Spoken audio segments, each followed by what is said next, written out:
Bismillahirrahmanirrahim. Assalamualaikum warahmatullahi wabarakatuh.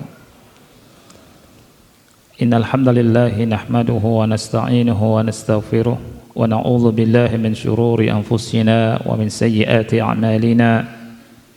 Man yahdihillahu fala mudilla lahu wa man yudlil fala hadiya lahu. Ashhadu an la ilaha illallah wahdahu la syarika lahu wa ashhadu anna Muhammadan abduhu wa rasuluh. Ya ayyuhalladzina amanu taqullaha haqqa tuqatih wa la tamutunna illa wa antum muslimun.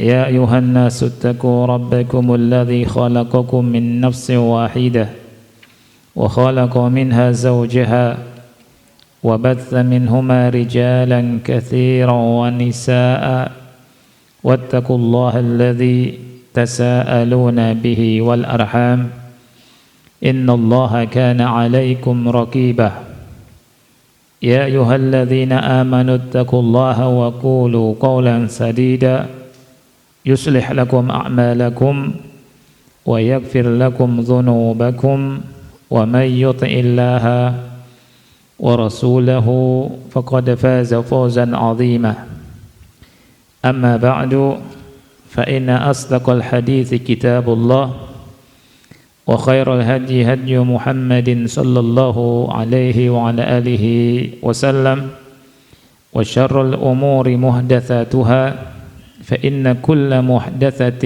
بدعة وكل بدعة ضلالة وكل ضلالة في النار. إخواني وأخواتي في الله رحمني ورحمكم الله. Ada dua hadis di kitab atau di bab sujud sahwi, dan dengan membaca satu hadis lagi kita menyelesaikan satu bab sujud as-sahwi, ya. Kita teringat dengan apa yang dikatakan oleh Al-Imam Al-Hasan Al-Basri rahimahullahu ta'ala, di mana beliau berkata, babun minal ilmi yata'allamuhu al-mar'u khairun lahu minad dunya wa ma fiha. Satu bab ilmu yang dipelajari oleh seseorang lebih baik daripada mendapatkan dunia beserta isinya. Jadi belajar ilmu itu sesuatu yang serius, tidak main-main. Pahala yang Allah siapkan besar. Oleh karena itu kita bersyukur pada Allah Jalla wa'ala, di mana Allah berikan taufik pada kita bisa duduk di majelis ilmu, membaca hadis-hadis Rasul kita sallallahu alaihi wa alihi wasallam dalam berbagai kitab dan bab, sehingga kita mengenal sunnah-sunnah beliau sallallahu alaihi wa alihi wasallam, sehingga kita ketika berislam di atas ilmu, di atas sunnah Rasul kita yang mulia alaihi salatu wassalam.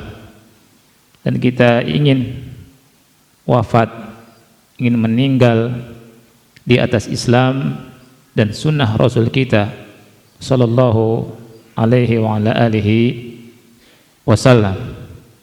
Oleh karena itu kita tidak boleh futur, kita tidak boleh malas dalam belajar din, ya. Gimana seandainya datang futur? Ketika datang rasa malas, kita beristighfar sama Allah, berbanyak istighfar, kemudian paksa untuk duduk di majelis, untuk membaca kitab ulama, untuk meraih rahmat Allah dan pahala yang besar dalam menuntut ilmu. Kita ingin Allah masukkan kita ke surga, Allah ampuni kita. Oleh karena itu hendaknya kita duduk di majelis ilmu dengan sabar, dan berjalan untuk menuntut ilmu terus. Yang Rasul kita sallallahu alaihi wasallam bersabda, man salaka tariqan yaltamisu fihi ilman sahalallahu lahu bihi tariqan ilal jannah. Barang siapa yang berjalan di sebuah jalan dalam rangka menuntut ilmu, Allah mudahkan jalannya ke surga. Ikhwati fillah rahimani wa rahimakumullah, di hadis Abu Hurairah yang kemarin kita baca, banyak fikih dan faedah belum ana sampaikan.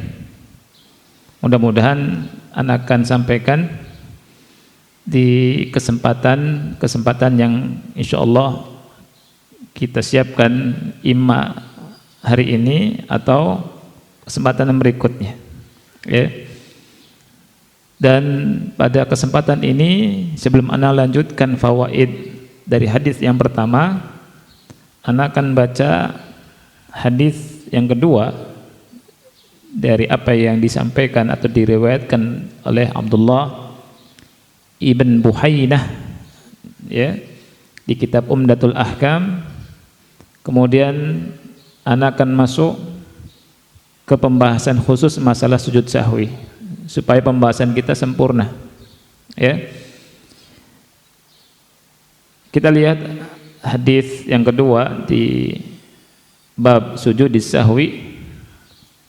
An Abdullah bin Buhainah radhiyallahu anhu, dari Abdullah bin Buhainah, semoga Allah meridai beliau, anna Nabiyya sallallahu alaihi wasallam shalla bihimuz zuhra, bahwa Nabi sallallahu alaihi wasallam salat mengimami mereka salat zuhur. Salat zuhur 4 rakaat dan ada 2 tasyahud. Tasyahud awal dan tasyahud akhir. Faqama fi raq'atainil ulayaini lam yajlis.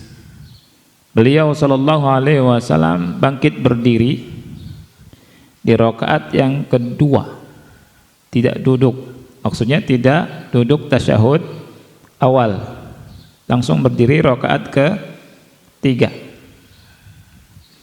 Faqama an-nasu ma'ahu hatta idza qada as-salata wa intadhara an-nasu taslimahu kabbara wa huwa jalisun.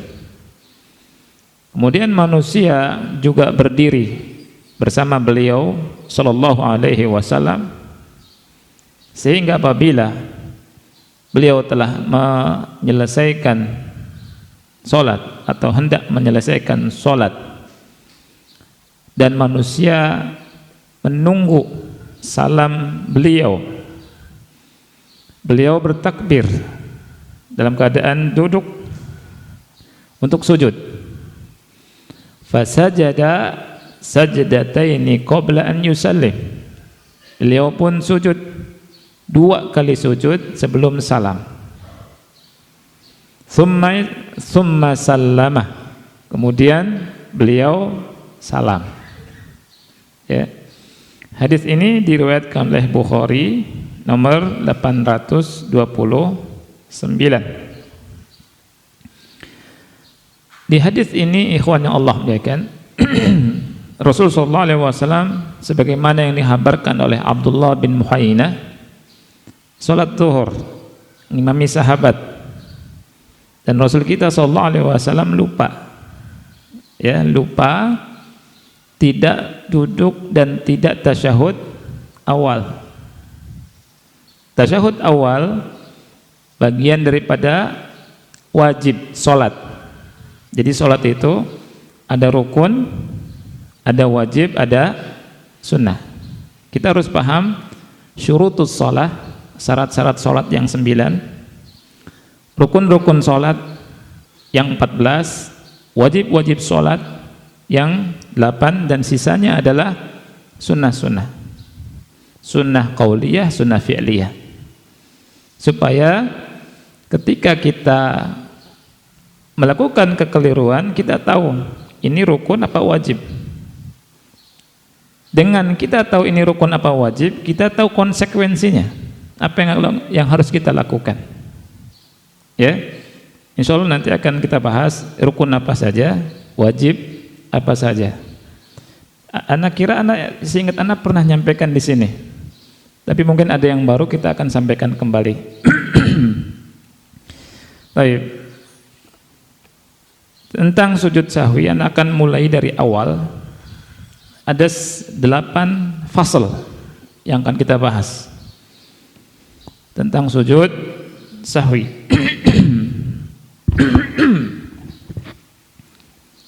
Fasal yang pertama tentang definisi sujud sahwi, tentang hukumnya, dan kepada siapa wajibnya sujud sahwi.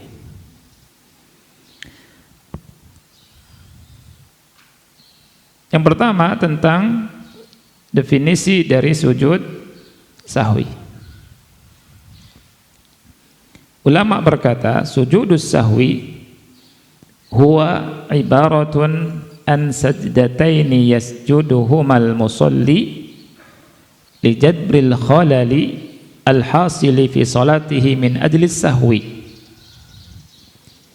Sujud sahwi adalah merupakan istilah tentang 2 sujud yang dilakukan oleh orang yang sholat untuk menutup atau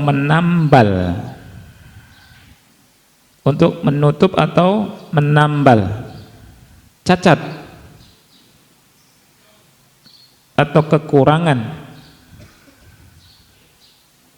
yang terjadi dalam sholatnya karena lupa bahasa Arabnya sahwu, ya. Jadi sujud sahwi definisinya itu sebuah istilah tentang berapa? 2 sujud yang dilakukan oleh orang yang sholat untuk menutup, menambal kekurangan atau cacat pada sholatnya atau dalam sholatnya karena apa? Lupa.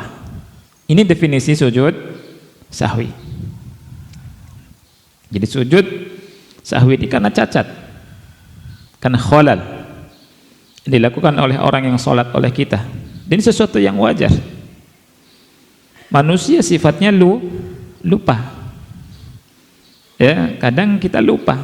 Bahkan bukan kadang, sering. Apalagi kalau mikir macam-macam. Manusia ada masalah dalam kehidupan. Ya, masalah dengan istri dengan suami, dengan anak, di sekolah, jual beli, kerjaan, ya tidak, yang membuat jadi tersibukkan pikiran seseorang sehingga mempengaruhi sholatnya, lupa. Jadi dalam sholat bisa kemasukan lupa, dan lupa merupakan cacat. Subhanallah, Allah syariatkan yang namanya sujud sahwi. Ini merupakan nikmat dari Allah Subhanahu wa ta'ala supaya sholat kita sempurna. Sekarang masuk ke poin yang kedua tentang hukum sujud sahwi.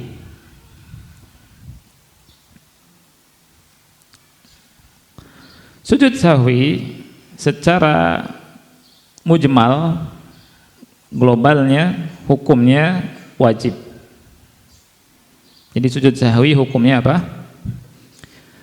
Wajib.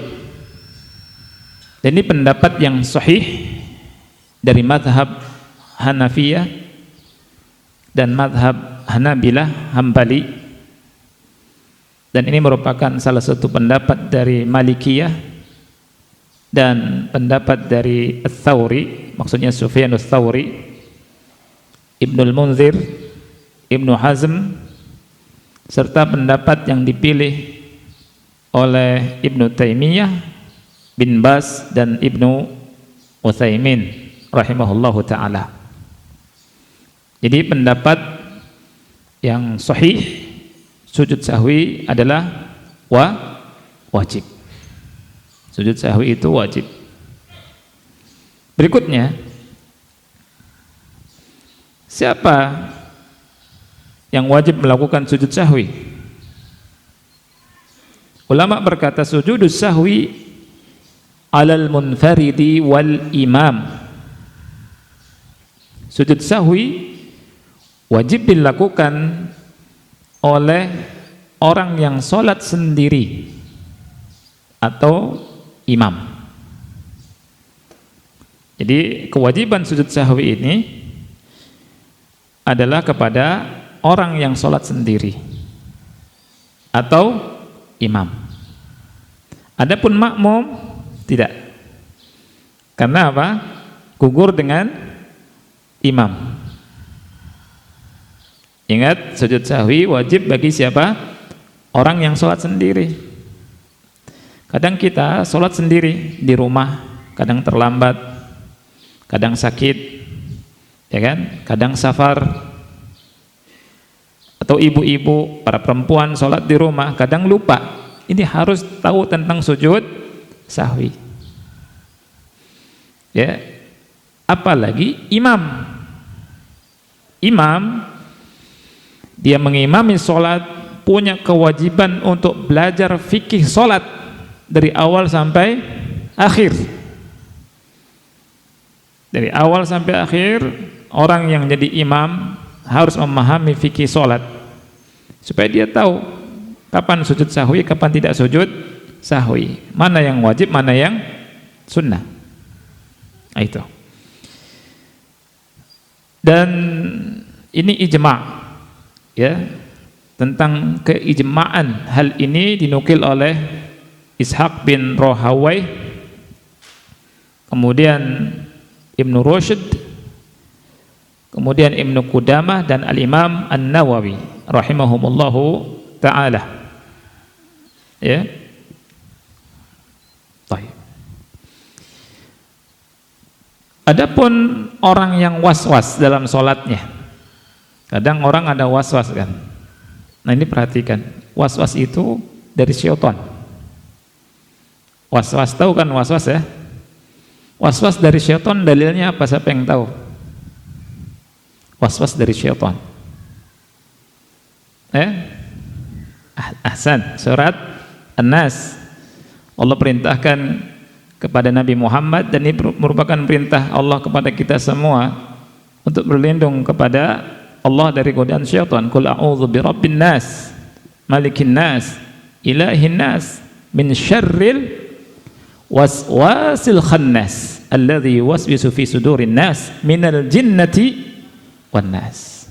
Qul, katakanlah wahai Muhammad, a'udzu birabbin nas, aku berlindung kepada Allah Rabbnya manusia, malikin nas, yang menguasai manusia, ilahin nas, Rabbnya, Tuhannya manusia. Suruh berlindung dari apa? Dari apa? Min syarril waswasi al-khannas, dari syarr, dari keburukan waswas yang bersembunyi, syaitan itu. Ya. Ingat ikhwan, kita manusia punya musuh. Musuhnya syaitan.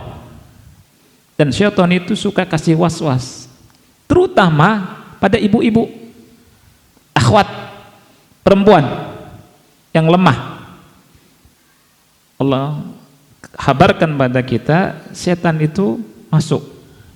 Alladzi yuwaswisu fi sudurin nas, yang membuat was-was di dada-dada manusia.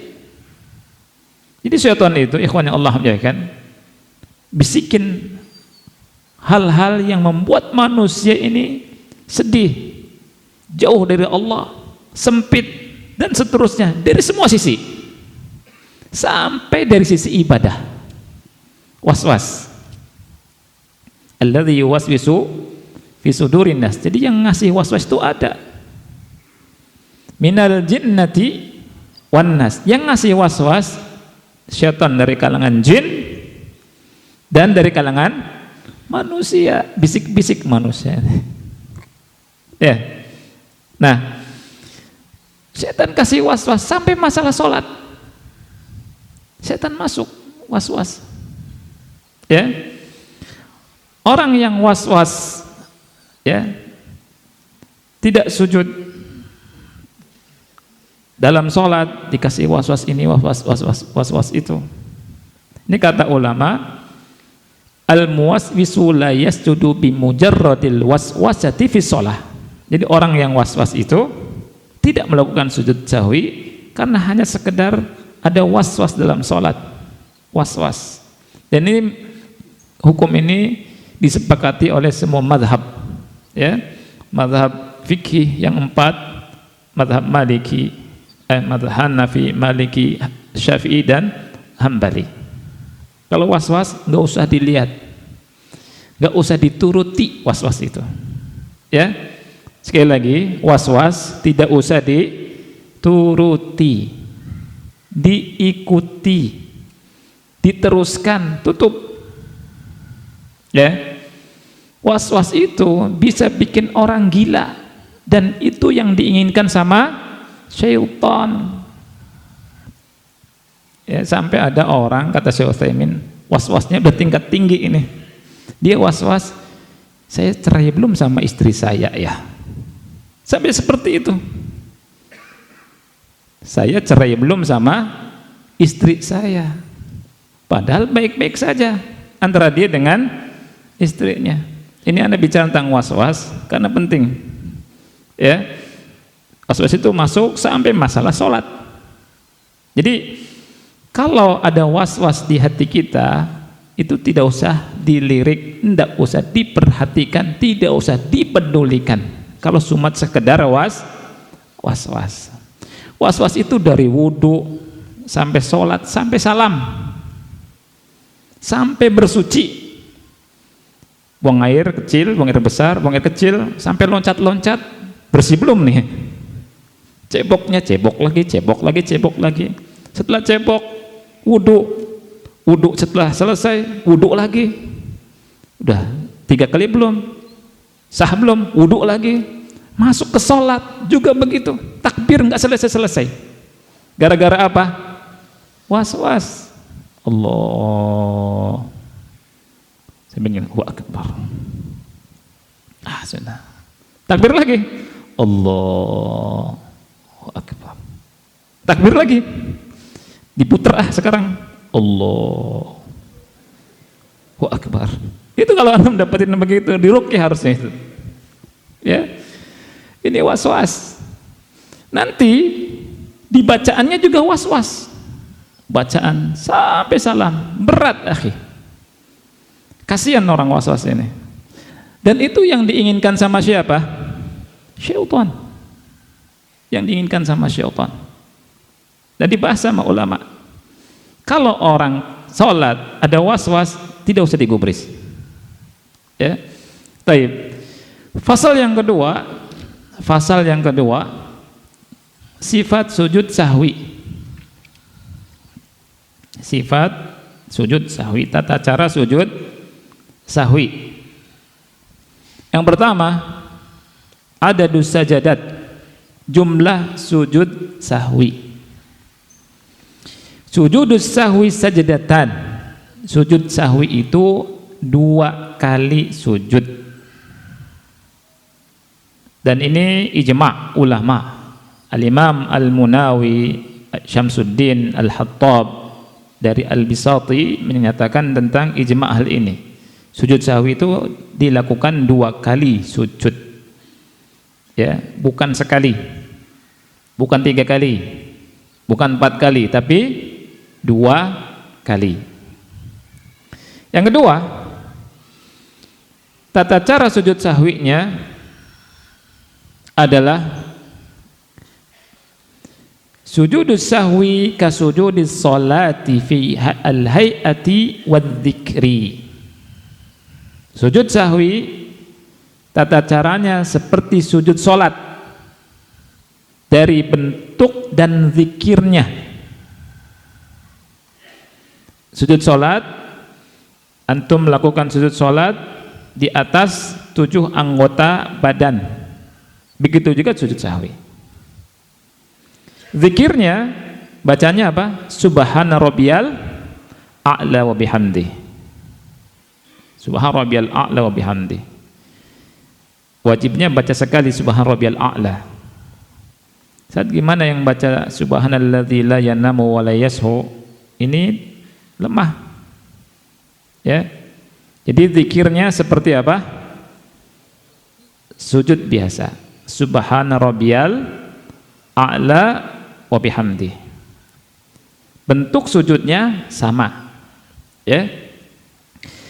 Dan ini merupakan mazhabnya Syafi'iyah, salah satu pendapat Malikiyah dan pendapat Hanabilah. Dan ini merupakan pendapat atau mazhab yang dipilih oleh Ibnu Taimiyah, juga Ibnu Baz dan Ibnu Utsaimin rahimahumullahu ta'ala.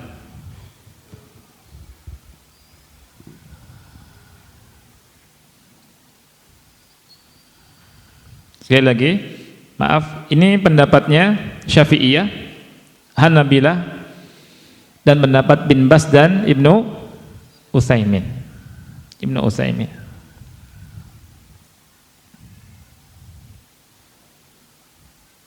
Berikutnya, apakah mengucapkan takbir untuk sujud sahwi? Apakah kita mengucapkan takbir untuk sujud sahwi? Ulama berkata, yushra'ut takbiru li sujudis sahwi warraf'i minhu. Disyariatkan mengucapkan takbir untuk melakukan sujud sahwi dan ketika bangkit dari sujud sahwi. Dan ini merupakan ijma' yang disebutkan oleh Al-Imam Nawawi dan Ibnu Rajab. Jadi ketika kita mau sujud sahwi, kita mengucapkan takbir Allahu Akbar, sujud sahwi. Subhan rabbiyal a'la wa bihamdi, subhan rabbiyal a'la wa bihamdi, subhan rabbiyal a'la wa bihamdi. Kemudian takbir lagi, Allahu Akbar. Ada bacaan tidak? Tidak ada, duduk. Kemudian sujud lagi, Allahu Akbar, subhan rabbiyal a'la wa bihamdi. Kemudian takbir lagi. Kemudian salam. Itu tata cara sujud sahwi dan takbirnya, ya.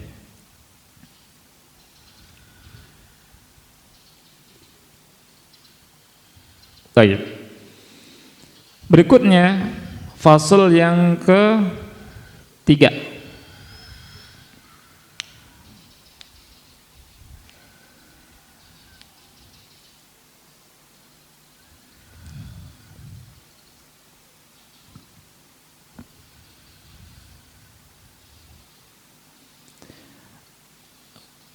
Ahkamuz ziyadati fis shalah. Hukum tambahan dalam sholat. Hukum apa? Tambahan dalam sholat.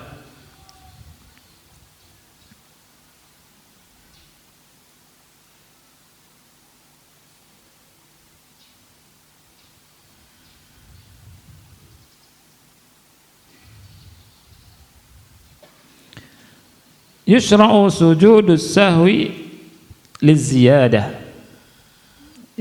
Disyariatkan melakukan sujud sahwi karena ada tambahan dalam gerakan sholat.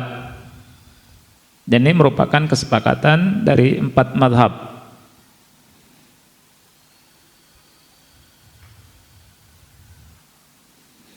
Jadi siapa saja yang menambah ruku', menambah sujud karena lupa, tidak membatalkan sholat. Dan ini merupakan ijma' dari ulama yang disebutkan oleh Syekhul Islam Ibnu Taimiyah rahimahullah. Jadi kalau ada di antara kita sholat kemudian nambah sujud, ruku', nambah sujud, tidak batal sholatnya, ya. Adapun man zada fi sholatihi muta'ammidan, adapun orang yang menambah sholatnya dengan sengaja, ya, seperti menambah 1 rakaat dengan sengaja,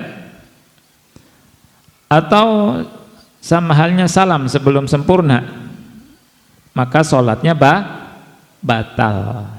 Sholatnya batal.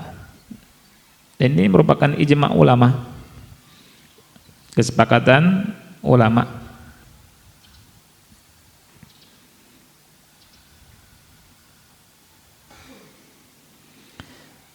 Fasal yang keempat,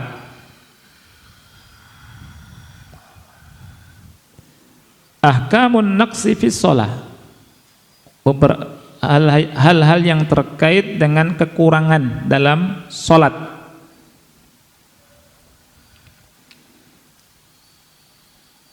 Yang pertama, tarkur rukni sahwan.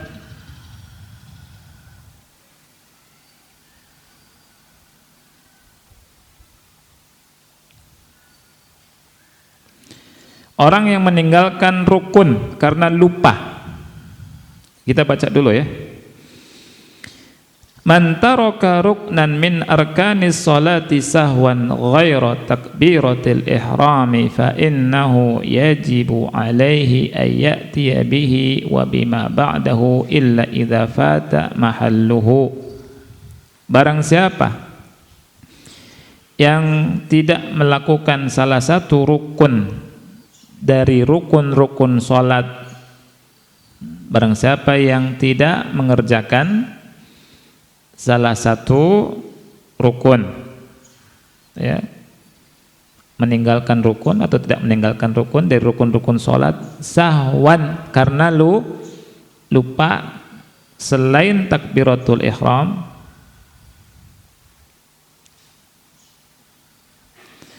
wajib baginya atau atasnya untuk mendatangkan rukun tersebut.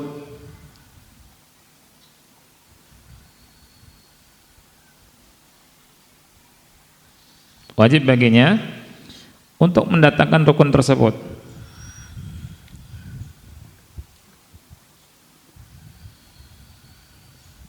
Dan tidak bisa digantikan dengan sujud sahwi.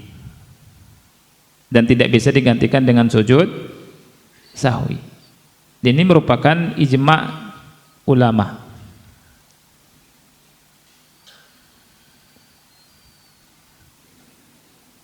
Yang kedua,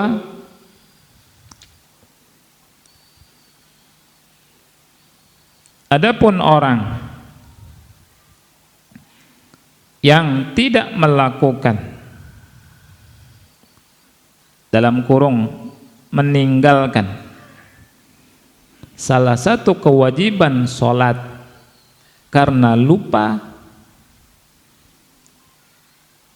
maka wajib menggantinya dengan sujud sahwi.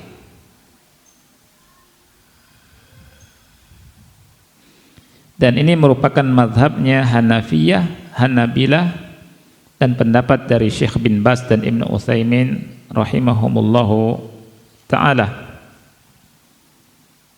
Ini penting, nanti anak akan jelaskan tentang apa itu rukun-rukunnya, apa itu wajib-wajibnya. Berikutnya,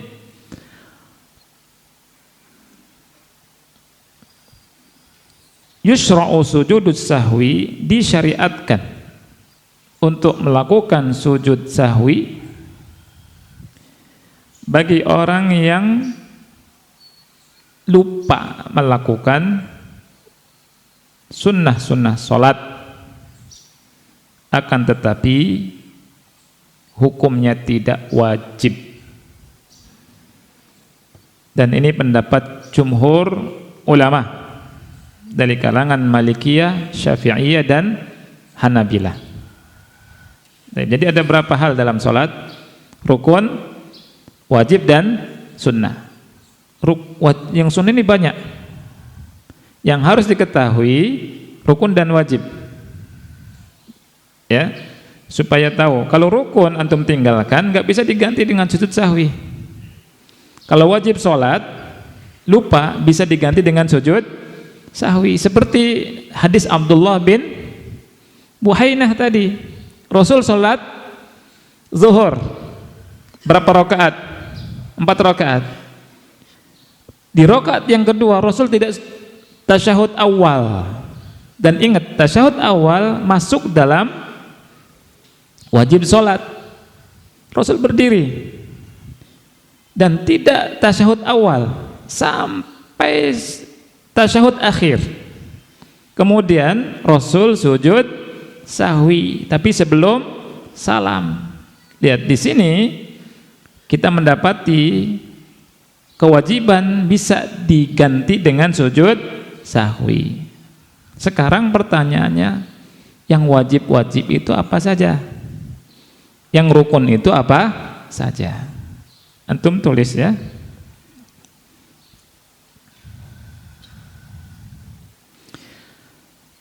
Rukun sholat ada 14. Rukun sholat ada 14. Ingat, rukun ini kalau tidak dilakukan sholatnya sah tidak? Tidak sah.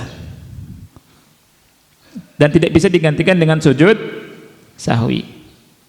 Tapi kalau yang wajib bisa digantikan dengan sujud sahwi dan sah sholatnya. Rukun sholat ada 14. Yang pertama, al-qiyamu fil fardi alal qadir. Berdiri di sholat wajib bagi yang mampu. Jadi di sholat wajib berdiri bagi yang mampu, ini rukun. Artinya kalau mampu berdiri di sholat wajib, dia duduk, sah tidak sholatnya? Tidak sah. Tapi kalau duduk di sholat tahajud, ya, dari awal, walaupun sehat, walaupun mampu berdiri, sah tidak sholatnya? Sah sholatnya. Karena apa? Sholat sunnah. Tapi pahalanya utuh atau setengah? Setengah. Ini sholat sunnah. Jadi sholat sunnah boleh duduk. Sholat wajib berdiri itu bagian daripada rukun sholat. Rasul bilang, sholli qa'iman fa illam tastati fa qa'idan fa illam tastati fa ala janbin. Sholatlah dalam keadaan berdiri, kalau enggak mampu duduk, kalau enggak mampu berbaring. Ya. Ini yang pertama.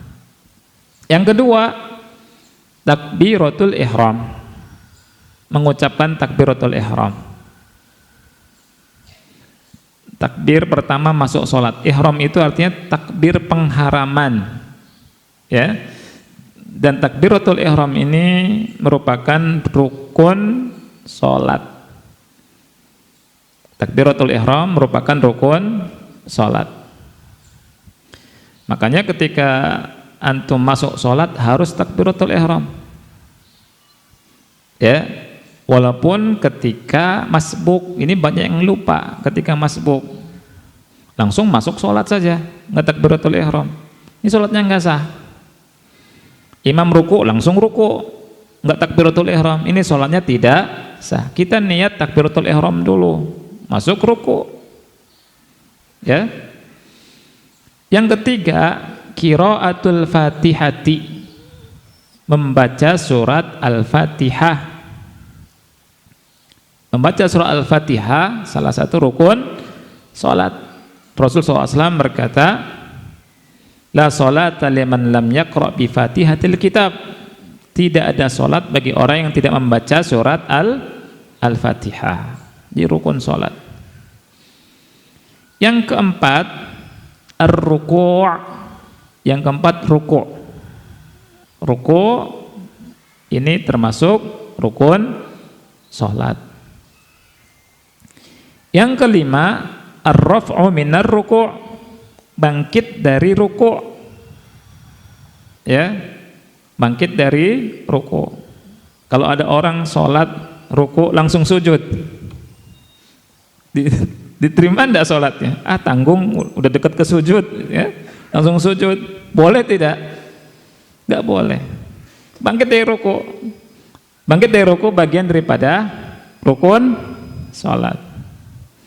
Yang keenam, al-i'tidalu qa'iman. Berdiri untuk i'tidal, berdiri habis ruku' i'tidal.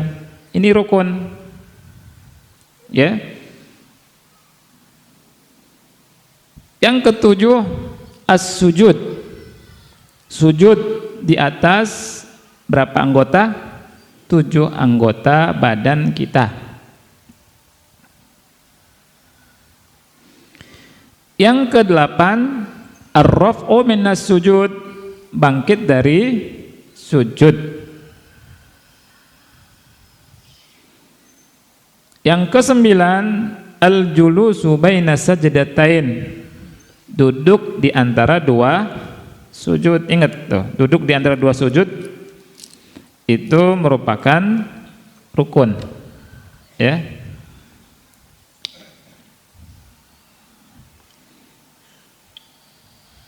Yang ke-10, at-tuma'ninah. 10 tuma'ninah. Jadi tuma'ninah itu rukun apa wajib apa sunnah? Rukun. Kalau orang sholat nggak ada tuma'ninah, sah tidak? Tidak sah. Tidak bisa diganti dengan sujud sahwi. Makanya aneh kalau ada orang sholat 23 rakaat dalam waktu 7 menit. Ya. Ini termasuk keajaiban dunia yang 7. Bisa dimasukkan ke situ barangkali. Ya, tapi jangan dipelihara ini. Ya, karena tidak sesuai sunnah. Ya. Jadi tumakninah itu bagian daripada rukun salat. Yang ke-11, at-tasyahud al-akhir. Tasyahud akhir. Ya. Yang ke-12, duduk untuk tasyahud akhir, al-jalsatu al-julusu lit-tasyahud, duduk untuk tasyahud akhir. Yang ke-13, salam 2 salam, at-taslimatan. Sebagian ulama mengucapkan salam 1 ke kanan. Ada ikhtilaf di sini. Yang terakhir, ke-14, tartibul arkan, tertib antara rukun. Tertib antara apa? Rukun. Jadi harus tertib, berdiri, habis berdiri rukuk dulu, i'tidal, kemudian sujud. Jangan berdiri setelah Al-Fatihah baca surat langsung sujud, habis itu rukuk. Diterima tidak sholatnya? Tidak, karena tidak tertib. Ya, jadi rukun ada berapa? 14. Nah, kalau salah satunya kita tidak ngerjakan, sholatnya tidak sah dan tidak bisa diganti dengan sujud sahwi. Tidak bisa diganti dengan sujud sahwi. Ya, harus kita datangkan. Nah, Anda sudah dengar azan? Ya, azan dulu. Habis itu kita lanjutkan untuk yang wajib, insyaallah. Wajib apa saja? Wassallallahu ala nabiyina Muhammad wa ala alihi wa sahbihi wa barak wasallam. Assalamualaikum warahmatullahi wabarakatuh. Kita lanjutkan dulu ya tentang wajibat as-shalah. Kewajiban dalam salat. Kewajiban atau wajib-wajib sholat ada 8. Wajib-wajib sholat ada 8. Yang pertama, at-takbir li ghairil ihram. Seluruh takbir selain takbiratul ihram, yang disebut dengan takbir intikal. Ya. Jadi semua takbir itu wajib. Adapun takbiratul ihram rukun salat. Ya. Kalau tidak melakukan salah satu dari takbir, maka diganti dengan sujud sahwi. Sujud sahwinya sebelum atau setelah salam itu pembahasannya mungkin di pertemuan berikutnya. Ya. Karena ada kaidah. Kapan sujud sahwi? Apakah sebelum salam atau setelah salam? Itu ada pembahasan. Ada tentang ziyadah, ada tentang nukson, ada tentang syak. Ada 3 kaidah ini. Insyaallah kita akan bahas. Yang kedua, ucapan sami Allahu liman hamidah bagi imam dan bagi yang sholat sendiri, lil imam wal munfarid. Jadi ucapan sami Allahu liman hamidah hukumnya apa? Wajib, masuk ke wajib sholat. Yang ketiga, ucapan Rabbana walakal hamdu. Rabbana walakal hamdu ini termasuk wajib sholat.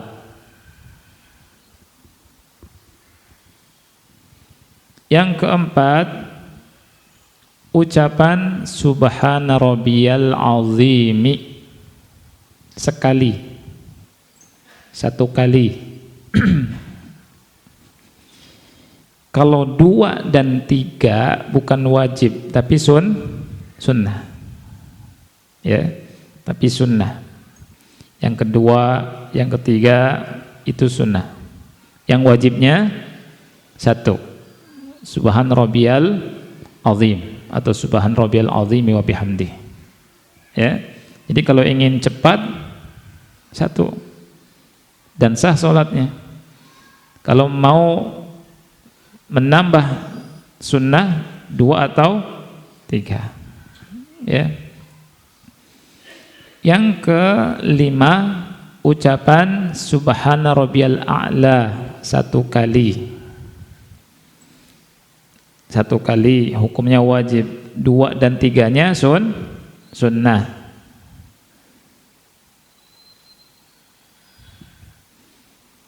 Yang keenam, ucapan Rabbik firli ketika duduk di antara 2 sujud. Rabbik firli ketika duduk di antara 2 sujud. Adapun duduk di antara 2 sujudnya rukun apa wajib? Rukun. Ya. Adapun ucapan Rabbik firli-nya wajib. Kalau ada orang diem saja, kalau bahasa Cirebonnya meneng baik, ya, nggak baca, duduk di antara 2 sujud diem, nah lupa misalkan, dia wajib mengganti dengan sujud sahwi. Sebelum atau setelah salam? Sebelum. Nanti kita bahas. Setiap kekurangan sujudnya sebelum salam. Yang keberapa sekarang? Yang ketujuh. Ya, yang ketujuh adalah at-tasyahudul awal. Tasyahud yang pertama. Tasyahud yang pertama. Ini termasuk wajib, ya. Yang kedelapan, al-julus litasyahudil awal, duduk untuk tasyahud awal. Duduk untuk tasyahud awal.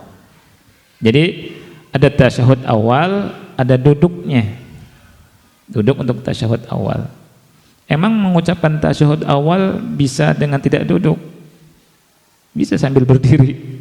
Ya, tapi itu sholatnya nggak jelas, nggak karuan, ya. Taib, ikhwan yang Allah muliakan, inilah 8 wajib apa? Sholat. 8 wajib sholat. Kalau antum perhatikan, yang wajib-wajib ini rata-rata berupa zikir, ucapan. Dari 1 sampai 7 ucapan semua, ya.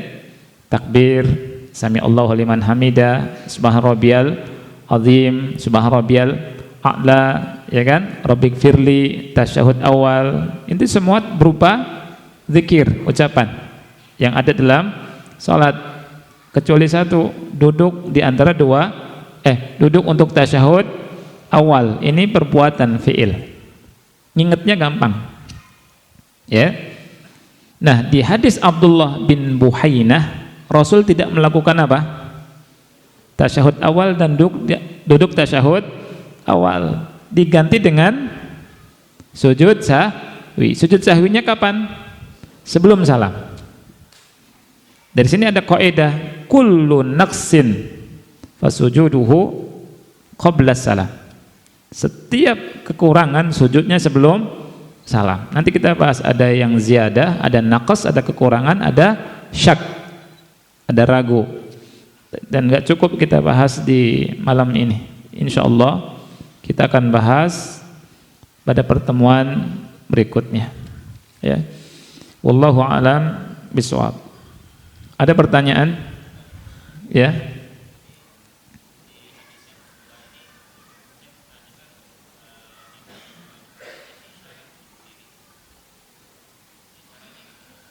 Wallahu a'lam. Wallahu a'lam. Ya. Baik. Ada pertanyaan? Assalamualaikum warahmatullahi wabarakatuh. Waalaikumsalam warahmatullahi wabarakatuh. Cuma ana ingin komentari, ya, yang nulis pertanyaan. Assalamualaikum hendaknya lengkap WRWB-nya. Jangan WRWB, jangan disingkat. Ya. Sama seperti mengucapkan atau nulis salawat. Jangan SAW. Sau. Apa arti sau? Ya. Dulu ulama tulis dengan sol'am, itu dikritik sama ulama. Ya, makanya diganti semua dengan sallallahu alaihi wasallam. Yang lebih parah adalah as. Artinya apa as? S. Ya. Jadi mohon assalamualaikum warahmatullahi wabarakatuh. Baik. Bapak Ustadz, saya mau bertanya. Ini luar biasa, sampai ada tanda tangannya pertanyaan. Smart kata dia, comfortable. Tanda tangan, masya Allah, luar biasa ini. Bapak Ustadz, saya mau bertanya. Ini nanti setelah ini saya laminating ini. Menurut agama Islam yang hakiki, bolehkah kita membakar mayat manusia yang sudah meninggal dunia? Ya, apa hukumnya Bapak Ustadz? Tanda tanyanya 3, tanda serunya 3. Ya, hukumnya haram. Ya, kaum muslimin punya aturan sendiri dalam mengurus jenazah. Dan mengurus jenazah hukumnya fardu kifayah. Mengurus jenazah hukumnya fardu kifayah. Kalau orang Islam meninggal, itu wajib dimandikan, dikafani, disolatkan, kemudian dikuburkan di pekuburan kaum muslimin. Adapun orang kafir, ana bahas tadi di Roja, orang yang murtad diminta untuk tobat 3 hari, kalau enggak ada dibunuh. Man badala dinahu faqtuluh. Hukumnya tidak dimandikan. Orang yang murtad tidak dimandikan, tidak dikafankan, tidak disolatkan, tapi tetap dikubur juga. Kuburnya tidak di pekuburan kaum muslimin, dikubur terserah di mana. Ya.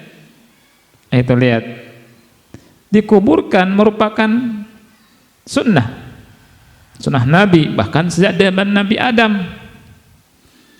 2 putra Nabi Adam, salah satunya membunuh saudaranya.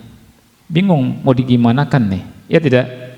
Kemudian Allah ngirim gurob, burung apa? Burung gagak. Salah satunya bunuh yang lain, kemudian salah satunya ngubur. Kemudian akhirnya dikubur. Itu sudah dari zaman dulu.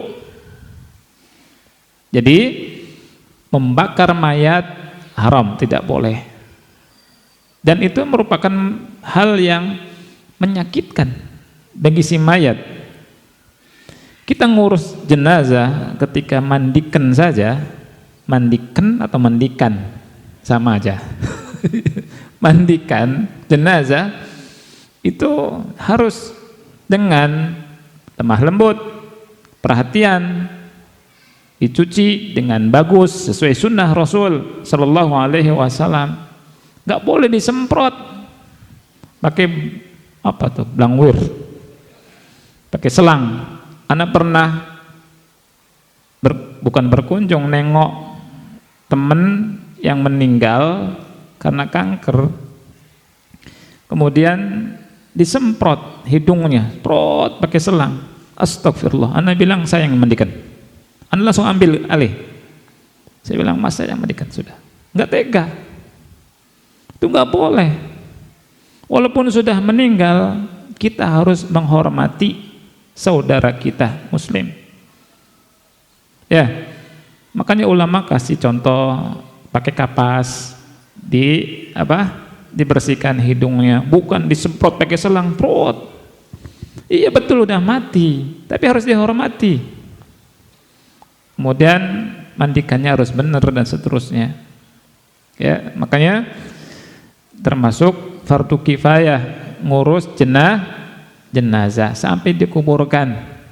Ya, Nabi Sallallahu Alaihi Wasallam itu memerintahkan orang yang meninggal dikuburkan. Perang Uhud dikuburkan semua, tidak dibakar. Ya, semua ada pekuburannya. Dan manusia seperti itu. Adapun membakar namanya kremasi ya. Ini sunnahnya orang-orang musyrikin. Sunnahnya kaum Majusi. Dan Rasulullah SAW bersabda, "Man tasyabbaha biqaumin fahuwa minhum." Barang siapa yang bertasyabuh, ikut-ikutan kepada suatu kaum, maka termasuk golongan mereka. Ya, tidak boleh, hukumnya haram. Wallahu a'lam bishawab.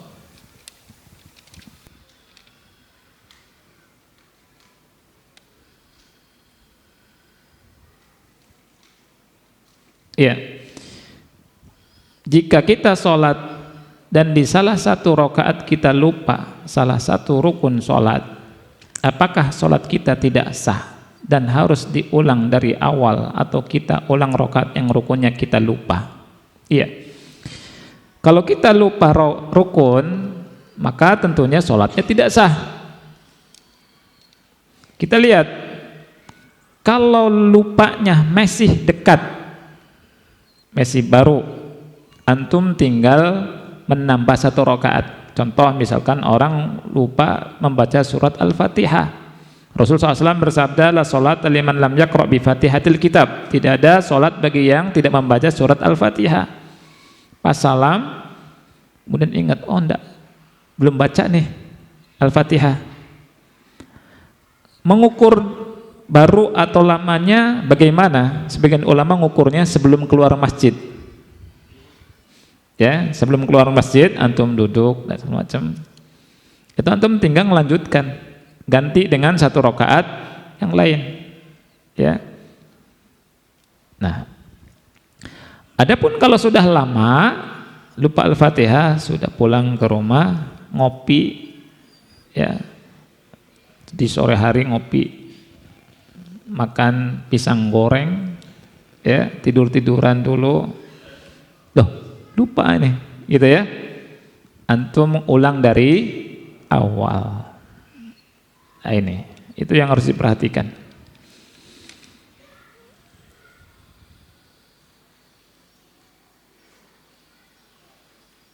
Jika kita selesai sholat wajib, kemudian merasa seperti belum sholat karena tidak khusyuk, apakah boleh kita ngulang sholat dari awal?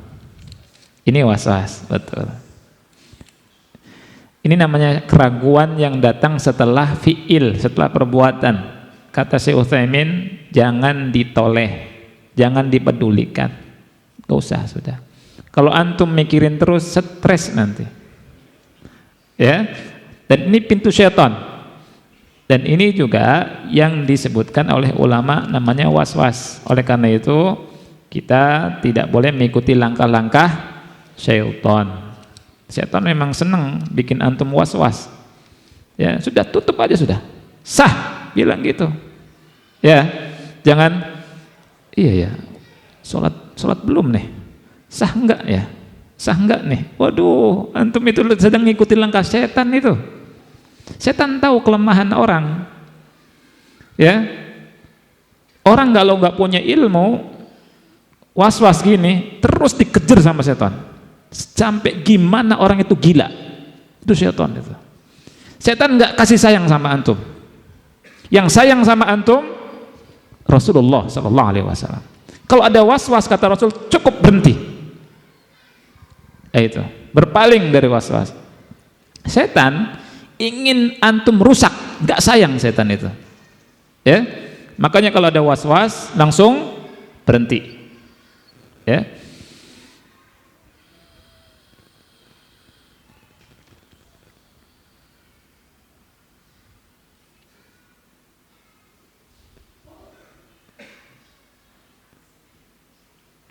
Izin tanya Ustadz, selain salam yang umum saat kita ziarah kubur, apa ada lafadz semisal kalau kita sudah masuk kuburan dan berdiri di depan makam yang kita ziarahi, contoh makam ayah dan keluarga? Syukran Ustadz. Wallahu a'lam. Anda tidak mendapati lafadz yang khusus ketika kita masuk atau ziarah kubur. Ya.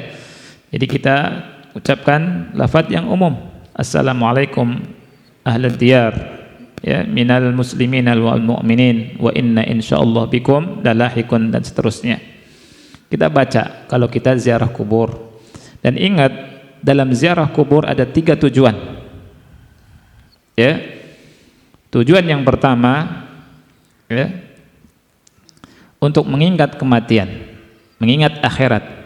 Rasul kita sallallahu alaihi wasallam bersabda, "Kuntu nahaitukum an ziyaratil qubur, ala fazuruha fa innaha tudzakirukumul akhirah." Dulu aku melarang kalian ziarah kubur.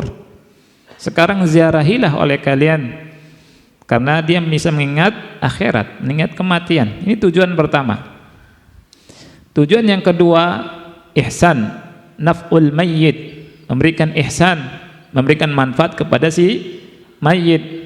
Caranya apa? Dengan mendoakan untuk mereka kepada Allah agar mereka diampuni, diangkat derajatnya oleh Allah Subhanahu wa taala. Bukan datang ke kuburan untuk nyusahkan mayit.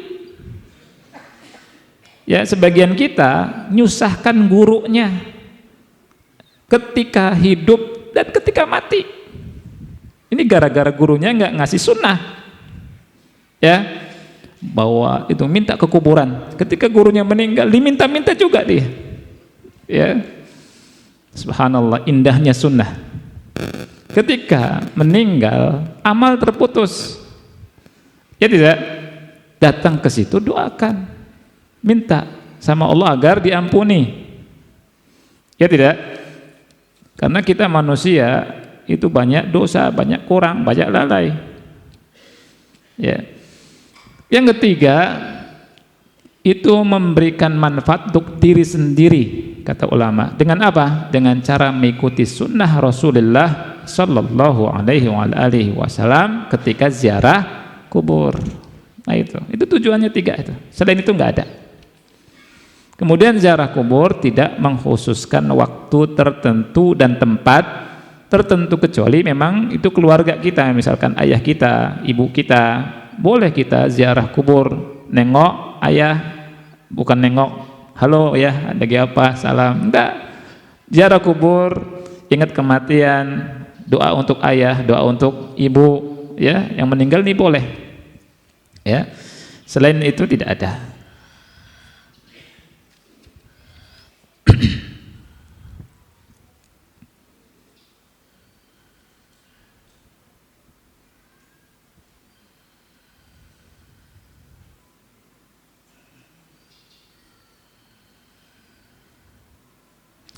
Ya, afwan mau bertanya terkait rukun sholat yang ketiga, kita wajib membaca Al-Fatihah. Akan tetapi di mazhab Imam Malik dalam sholat berjamaah kita sebagai makmum hanya mendengar saja, karena sudah diwakilkan oleh imam dalam sholat yang dibaca jahar. Mana yang lebih kuat pendapatnya Ustadz? Syukran. Ya, ya, untuk masalah ini ada ikhtilaf di antara ulama. Ya. Memang kalau misalkan imam membaca Al-Fatihah dengan jahar rakaat pertama, kedua, Ya, ulama sebagiannya seperti yang antum bilang, Imam Malik dia mendengarkan. Ya, fa idza qara apa? Fa idza quri'al Qur'an fastami'u lahu wa ansitu. Dan ini kuat dalilnya. Dan ana lihat pendapat ini sangat kuat dan dipilih oleh Syekhul Islam Taimiyah dan seingat ana ya, dan Syekh Albani rahimahullahu taala. Nanti ana cek lagi. Dan kuat ini. Ya.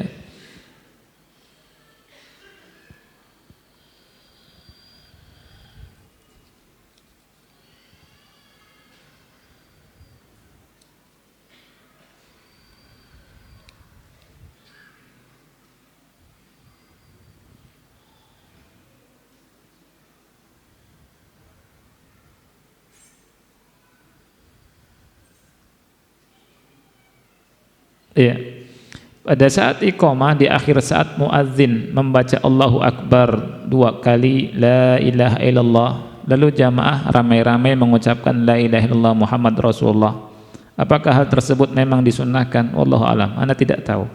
Ya, tidak tahu. Tanya ke yang membaca. Ada dalilnya enggak, Pak? Gitu. Ya. Karena hukum asal ibadah itu apa? Haram, kecuali kalau ada dalil, ya. Jadi yang mengatakan harus ada dalilnya bukan picik. Sebagian orang itu ikhwan yang Allah muliakan bilang kalau beragama mana dalilnya itu tandanya picik. Tidak. Justru kita ingin tahu sunnahnya dari Rasulullah Sallallahu Alaihi Wasallam. Ibnu Umar, akhi, ketika ada orang nyembelih ontak saja. Nyembelih ontak ketika mendudukkan itu suruh berdirikan ontak itu. Dan Ibnu Umar bilang sunnatan nabiyyikum sallallahu alaihi wasallam, ini sunnah nabi kalian, Nabi Muhammad sallallahu alaihi wasallam, dengan dalil. Makanya sebagian ulama bilang kalau antum bisa menggaruk badan antum yang gatal dengan dalil, lakukan sampai garuk dengan dalil, ya. Seperti itu. Jadi bukan picik.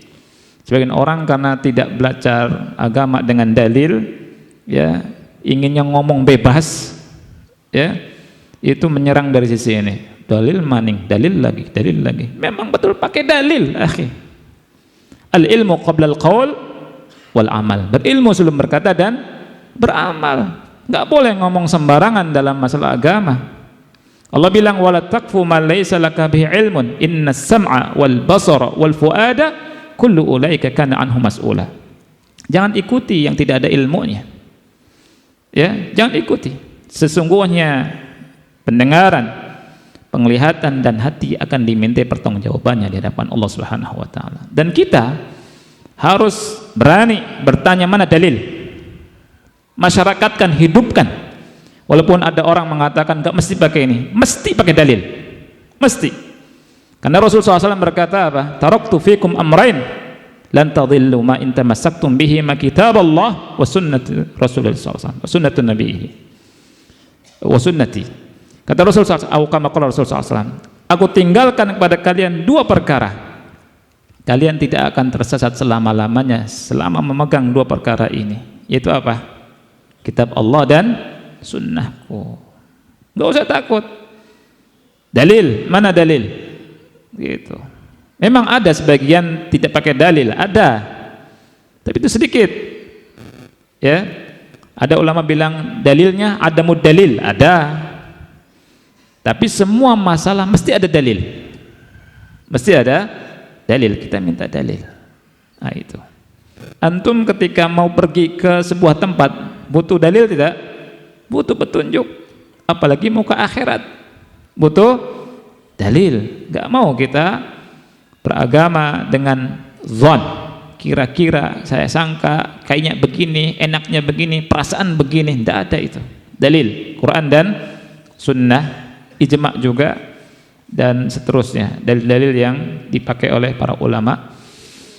Mungkin ini saja ikhwan, saya minta maaf, dan insyaallah kita akan kembali lagi pada pertemuan berikutnya. Maaf atas banyaknya kekurangan. Mudah-mudahan Allah Subhanahu wa taala berkahi dan rahmati kita semua. Subhanakallahumma wa bihamdika asyhadu an la ilaha illa anta astaghfiruka wa atubu ilaik. Wassalamualaikum warahmatullahi wabarakatuh.